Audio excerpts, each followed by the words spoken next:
Welcome to Damage Boost presents the Chicago Bears Necessities, episode 3, I think. Yep, because it's the third week of the season. And I think I'm going to call this one Hope.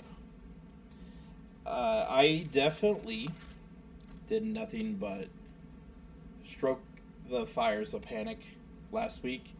And I will admit that is a big part of being a Bears fan, is being extreme highs, extreme lows, but mostly extreme lows.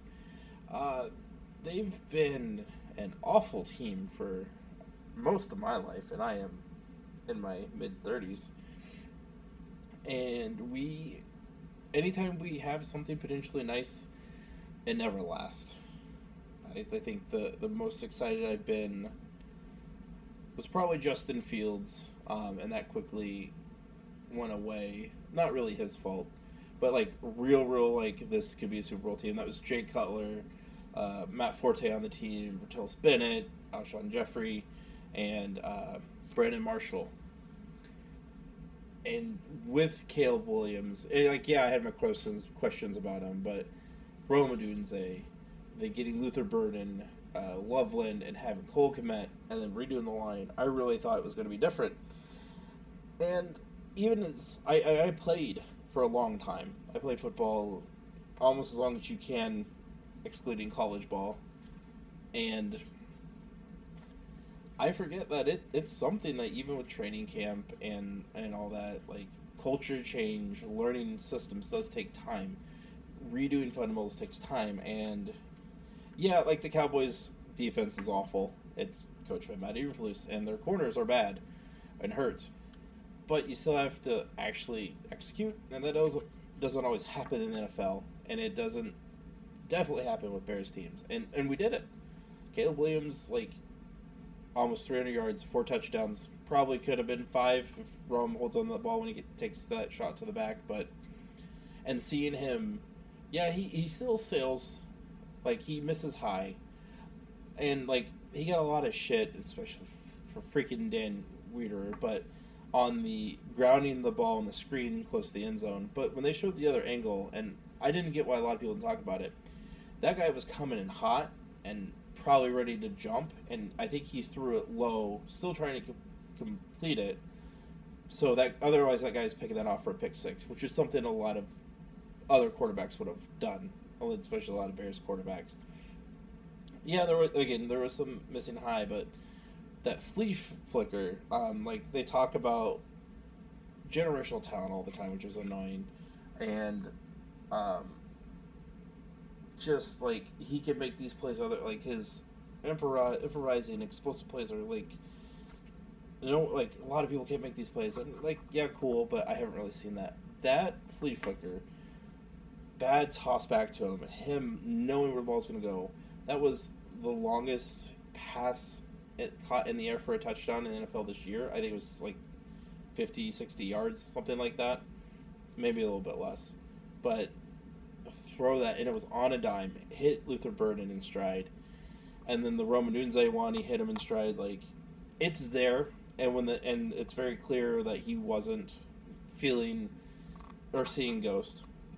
And the offensive line, including Joe Jackson, played much better.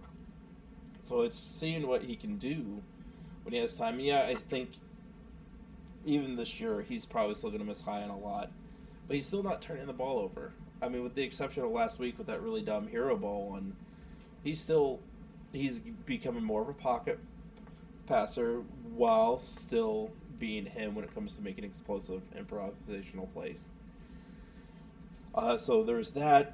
Running game's still not great.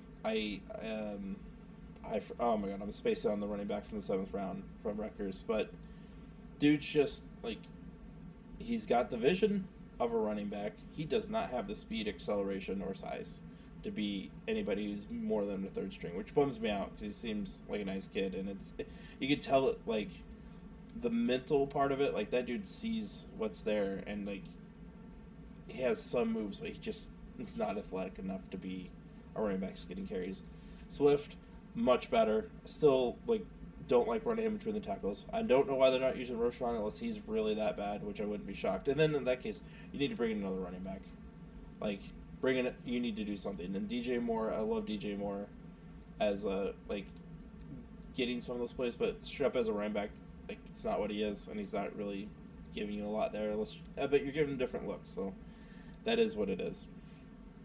Defense much better. Yeah, they got moved on, but like the Cowboys' offense has moved on everybody. This was the one game that they were held pretty well, and yeah, it's because CeeDee Lamb wasn't there, but you still got it. You got to stop who was there, and I think Tyreek Stevenson. He has the potential to be a number one corner. Everyone said that, and he played like it up until last year, and then, I mean, sometimes I think we forget athletes are human, and for whatever reason, it was really, really, really bad for him last year. Like, obviously, the Hail Mary, lots of penalties, and then he had a rough game versus the Lions, but dude bounced back. He didn't soak, he didn't pout.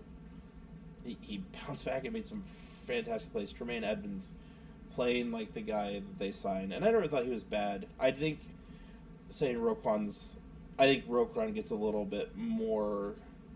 He is better, but I think he gets a little more attention from Bears media because he's a guy that got traded away, so they're gonna always like him better, especially against Dan Wiederer. God, I hate Dan Wiederer so much.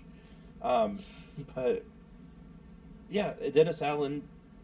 So there was the rumor that Ben Johnson, especially during the Lions, said, I want you to play it this way because I know this team. And it definitely seems like Dennis Allen got to make the decisions. Like to see more pressure still. The Cowboys, they have a pretty good line. But Montez Sweat was actually like doing things. Jarrett, that shouldn't have been a roughing the passer. He got blocked, and he just tried to make a play. Like, that's a soft-ass call. And Tom Brady, like, let's just talk about that for a second. He's a terrible announcer. He should not be allowed, if he's going to be doing what he's doing with the Raiders, he should not be allowed in the booth and meeting with teams. He's meeting with Bears and the team playing the Bears the week before they play the Raiders, which is the team he has a minority stake in. It's shady. It does not help the case. And then him being part of the Saudi Arabia thing is gross. Flag football thing. Like, just gross. Don't like it. But, yeah. Let's be happy this week. This is going to be a little bit shorter episode. I think I did half an hour of being depressed at the second game, and then try not to panic. I think I did a good 20-30 minutes, but it's positive vibes. Yeah, there's things still working on. The running game's still not great, like I said. You're missing pretty much your entire secondary. Not Tremaine Edmonds. Oh God, I'm blanking on the other linebacker. It's late. Recording this late. Trent Edwards, I think. I could be wrong. Anyway, we'll like to see more of a pass rush. But yeah, no, like Ben Johnson had a game plan. It was a good game plan. Matt Eberflus played that stupid soft shell cover 2 stuff and didn't switch it up, and they ate it. They ate it like a good coach should be able to take advantage of stuff like that. So I'm happy. I think the Raiders are probably technically a better team, but their defense isn't great outside of Crosby, which we'll see. Like, the Bears did a pretty good job blocking this past week. And, yeah, they're not a lot of playmakers on offense. Geno Smith can do things sometimes. Gentry not doing great in the NFL so far. I just hope this isn't the game he turns it on for, because the Bears' run defense is still very suspect. I think it should be a decent game. Like, I think it should be a win. I think they're underdogs though, which I was shocked by. Considering how bad the Raiders played, how good they played. But with all that being said, it's a good week. Let's just be happy. Let's enjoy it. If you made it this far in the video, also real quick, Rome is turning to an absolute superstar.